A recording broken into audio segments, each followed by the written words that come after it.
नमस्कार। आज हमारे साथ हैं एडवोकेट गोविंद बाली। एडवोकेट बाली आर्म फोर्सेस ट्राइब्यूनल दिल्ली और दिल्ली हाई कोर्ट में प्रैक्टिस करते हैं। और इनका एक मेजर फोकस एरिया जो है वो आर्म फोर्सेस ऑफिसर्स के साथ में डिसेबिलिटी और बाकी मुद्दों के ऊपर उनके लिए काम करना है। तो आज हमने इनको इनवाइट किया है। जो ये नया गाइड टू मेडिकल ऑफिसर्स आया है इसके ऊपर कुछ जानकारी हमें देने के लिए, so that we get a slight hang of as to what the new GMO is about. Although it's a 187 page document, so it's not possible to cover everything in 15-20 minutes conversation, but we'll touch upon the major points. So, welcome to today's talk, Advocate Bali. Thank you so much, sir. Thank you. मैं आपसे सबसे पहले ये सवाल पूछना चाहूंगा advocate वाली। ये what is the guide to medical officers? ये कोई किताब है, कोई कोड है, और is it a set of rules और इंस्ट्रक्शंस? सर बेसिकली इसको हम लोग रूल्स तो नहीं कह सकते, but it is basically a document which decides की डिसेबिलिटी को असेसमेंट करने का तरीका क्या है। So it is basically a policy paper. अब जो ट्राई सर्विसेज हेड होते हैं मेडिकल के, आर्मी, एयरफोर्स और नेवी के, उनको director general arm forces medical something कहते हैं सर। तो उनका जो बनाया गया डॉक्यूमेंट होता है that basically becomes GMO. So GMO में ये लिखा गया है कि अगर एक आदमी को डिसेबिलिटी होती है तो उसकी परसेंटेज की असेसमेंट कैसे होगी, वो डिसेबिलिटी एट्रीब्यूटेबल होगी फौज की नौकरी के साथ कि नहीं, उस पर्टिकुलर डिसेबिलिटी का एग्रीवेशन आर्मी के कारण हुआ है या नहीं, या उसका कुछ भी मिलिट्री सर्विस से लेना देना है ही नहीं। वो जो डॉक्यूमेंट डिसाइड करता है और जो गवर्निंग डॉक्यूमेंट है उसको जीएमओ कहा जाता है। तो इसके मुख्य purpose, what are the objectives of a guide to medical officer? Why do we need a guide to medical officers? So, guide to medical officers is required for three basic principles. First, there has to be a guideline to equally decide on the disability. It is not a personal opinion whether the disability is this much or that much. So, there has to be a quantification.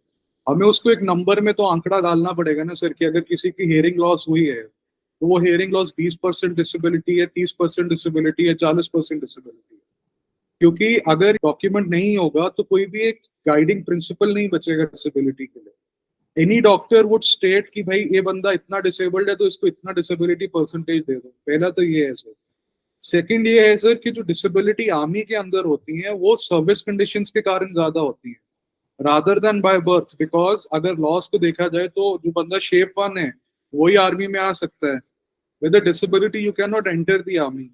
सो अगर आप army में आए हो तो जो disablement आपको हुई है, whether it is through war, whether it is through service conditions, whether it is through medical issues that you occurred during a posting, उसको क्वांटिफाई करने के लिए हमें ये डॉक्यूमेंट चाहिए।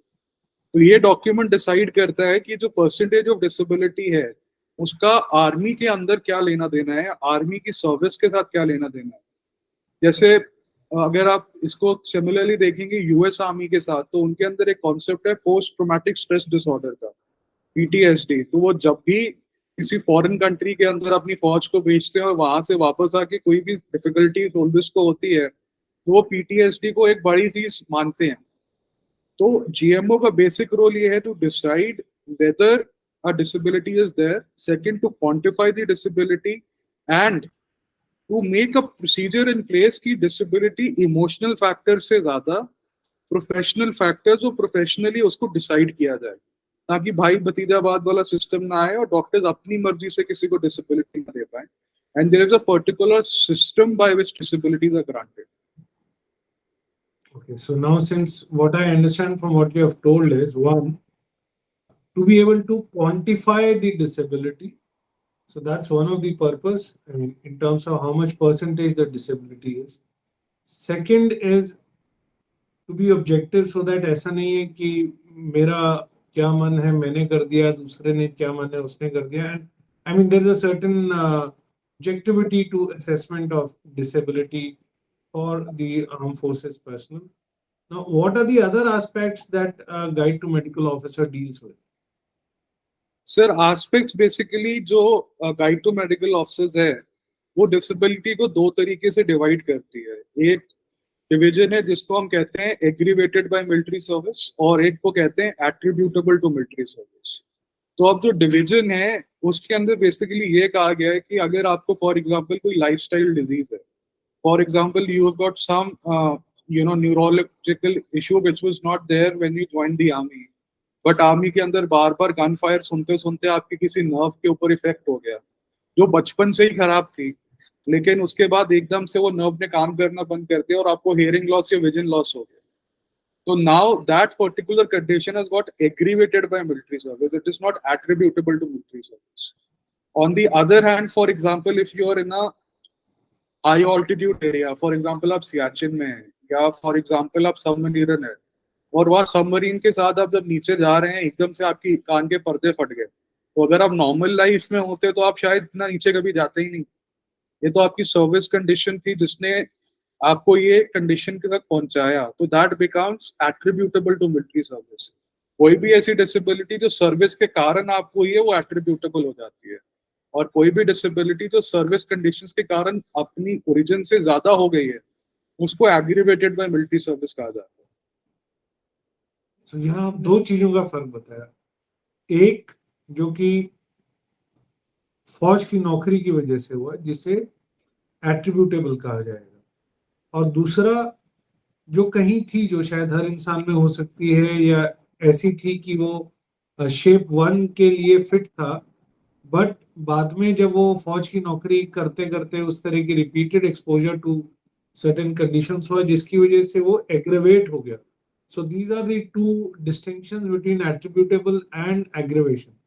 Could there also be situations where it is attributable as well as aggravated by yes, ऐसा होता है। फॉर एग्जांपल अगर कोई आदमी हाई ऑल्टीट्यूड पे पोस्टेड है, और वहां पे जनरली हाई ऑल्टीट्यूड में क्या होता है कि ब्लड जो है वो बहुत ज्यादा गाढ़ा हो जाता है, thickness of blood increases due to cold weather and the climatic conditions, and that person gets a heart issue. उनको हार्ट अटैक आ जाता है, या फॉर एग्जांपल उनको स्ट्रोक आ जाता है, या उनको बाईपास के लिए ले जाया जाता है, या कुछ भी किया जाता है, and he is evacuated from that particular place. So that particular disease becomes aggravated by military service, and उसका इलाज करा जाता है तो वो एक स्टैंड स्टिल पे आ गई। फॉर एग्जांपल पहले 10% ब्लॉकेज थी, तो वो 10% तो एट्रीब्यूटेबल टू मिलिट्री सर्विस हो गया क्योंकि वो फील्ड में थे और उनको वो प्रॉब्लम। बट आफ्टर से 6 years more in the service, that disability gets increased from 10% blockage to 30% blockage, then it becomes aggravated and attributable both to military service because you got the disability in the army due to the army's conditions. And now, while you're working in the service, it got increased from a particular segment to another segment. So it also becomes attributable and aggravated by military service because your degree of illness or degree of disease has increased from one point to another. Alright, wonderful. So ये तो हमें समझ आया attribution, aggravation and both attribution as well as aggravation. Now, what does the role of guide to medical officers comes into force when with respect to the medical officers themselves? When does the role of guide to medical officers comes into force with respect to medical officers themselves? वो खुद का अगर अपना जब पहले क्या होता था कि जो मेडिकल ऑफिसर्स थे उनका बेसिकली रिलीज मेडिकल बोर्ड होता था नियरेस्ट मेडिकल हॉस्पिटल में। फॉर एग्जांपल आप प्लेस ए पे पोस्टेड हैं तो प्लेस ए के अंदर जो हायर रैंकिंग ऑफिशियल होगा, जैसे कर्नल्स एंड अबव के लिए brigadier has to do the release medical board या मेडिकल बोर्ड। तो अब उसके अंदर भी कुछ कंडीशंस ऐसी थी जिसके अंदर वो उसी हॉस्पिटल में अपना मेडिकल बोर्ड करा लेते थे जहां पे वो पोस्टेड थे। So now with the new medical code coming in, new guide to medical officers coming in, it says that any officer has to undergo the release medical board in a hospital which is not under his control or under his territory of work. For example अगर एक officer Bathinda में posted है तो Bathinda military hospital उनका release medical board नहीं कर सकता, which means if it's a medical officer also posted to Bathinda military station and is functional in Bathinda army hospital, तो उनका मेडिकल बोर्ड बठिंडा में तो नहीं हो सकता, बठिंडा के बाहर किसी हॉस्पिटल में होगा ताकि there is no influence on an individual. अब जहां तक डिसेबिलिटी की बात है sir, medical officers are also posted to certain high altitude places.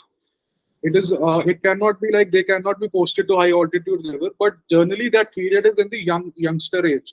और अब जब वो लेफ्टिनेंट या कैप्टन होते हैं तब उनको बेस कैंप वगैरह पे पोस्ट किया जाता है, या they are RMOs to certain units in CI ops.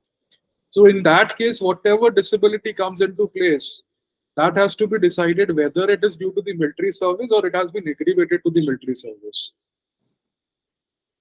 Wonderful. तो अब अगर इससे आगे बढ़ते हैं तो आपने आरएमबी की बात कही, क्या guide to medical officer is specific to RMB या ये किसी भी मेडिकल बोर्ड के लिए लागू होता है जब पीरियोडिक मेडिकल बोर्ड्स होते हैं, या if there is a special medical board on a complaint or an injury? So basically medical boards जो रिलीज के लिए होते हैं उनके अंदर गाइडिंग प्रिंसिपल है ये डिसेबिलिटी पेंशन के लिए, जिसको आप इम्पेयरमेंट पेंशन कहना शुरू कर दिया आफ्टर दी 2023 जो जीएमओ आया. तो basically it is a guiding principle to decide the disability, but that disability's role comes into place when you are gonna get a disability element in your pension, or you're going to get an invalidment pension, or you're going to get any kind of a pension which is different from your regular service element pension. तो basically जो disability के लिए आपको guidelines चाहिए वो GMO देता है. So now whether you call it impairment or disability, it comes into the similar place. So it is with respect to the pensionary benefits due to disablement to an individual. वो मैं आपकी बात समझा. तो मैं आपसे जानना चाह रहा था, अदर देन आरएमबी क्या इसका जीएमओ का कोई और रोल नहीं है, या और बाकी लागू नहीं होता है? सर जो इसका स्कोप ऑफ वर्क है वो विद रिस्पेक्ट टू डिस्चार्ज है और पेंशनी बेनिफिट्स है. वैसे इसको अगर देखा जाए कि अगर कोई भी मेडिकल बोर्ड हो रहा है तो उसमें एक पर्टिकुलर अमाउंट ऑफ डिसेबिलिटी लिखी जाती है, तो उसकी परसेंटेजेस जर्नली जीएमओ के थ्रू लिखी जाती हैं. But in the and disability जो है वो तो रिलीज मेडिकल बोर्ड ही डिसाइड करेगा. तो बेसिकली जो एलिमेंट है या डिजीज है उसकी एट्रीब्यूटेबिलिटी और aggravation is mentioned in GMO. So that is the document which is used in regular medical boards also, जो एलएमसी डिसाइड करेगा कि बंदा परमानेंट लो मेडिकल कैटेगरी है, टेम्पररी मेडिकल कैटेगरी है. बट इसका एक्चुअल रोल जो प्ले होता है सर वो इनवैलिडमेंट बोर्ड में प्ले होगा, रिलीज मेडिकल बोर्ड में होगा, या लो मेडिकल कैटेगरी का जो रिलीज बोर्ड होता है उसमें होगा सर, जिसके अंदर बेसिकली आप डिसेबिलिटी एलिमेंट के बारे में बात करते हो और परसेंटेज ऑफ डिसएम्बार्कमेंट जो है उसकी बात करते हो. Okay.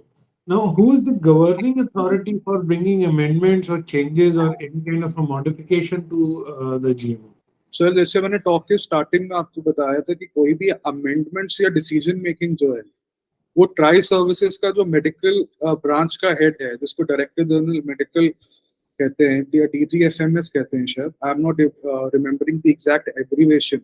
So he is the individual who responsible for any form of medical policy or amendment which comes in the army.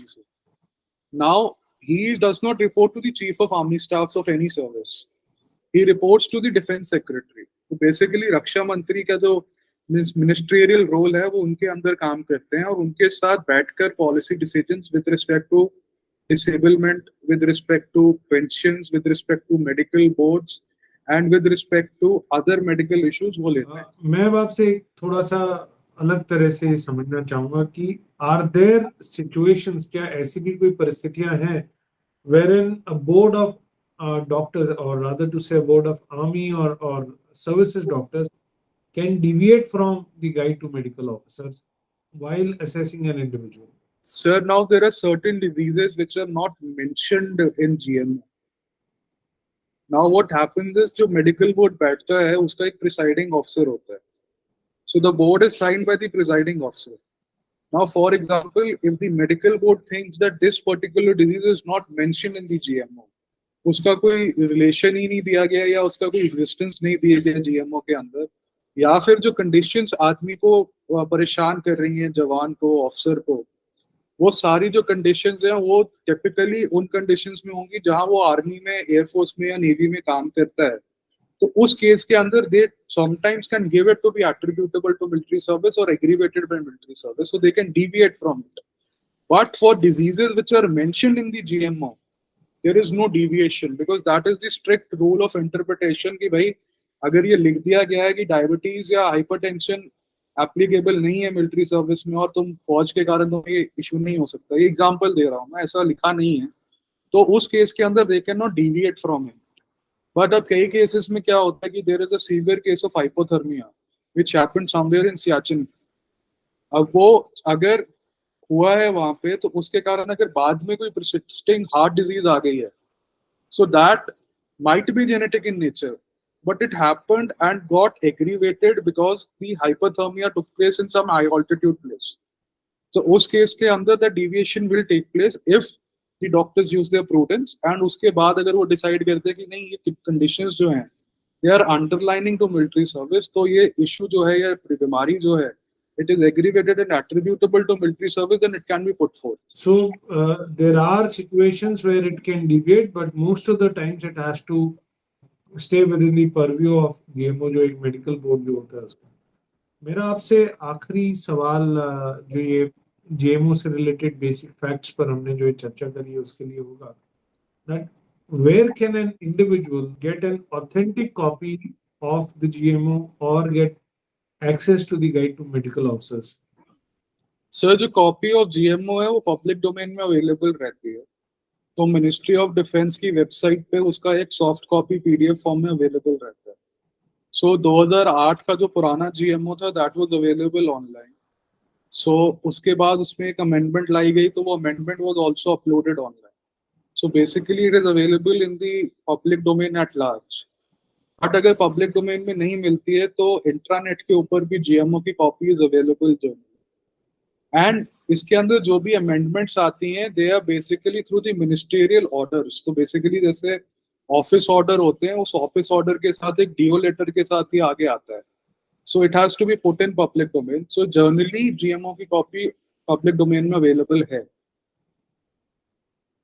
Okay, so एक तो आपने बोला मिनिस्ट्री ऑफ डिफेंस की साइट से मिल सकती है, जो लेटेस्ट वाली अपडेटेड है वो भी वहां से मिल जाएगी।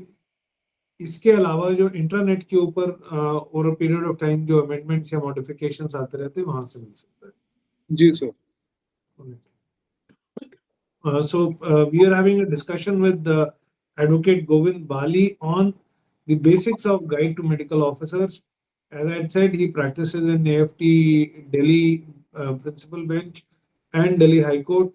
I am very thankful to him for having provided us this valuable information. Thank you so much, Advocate Bali. Good evening.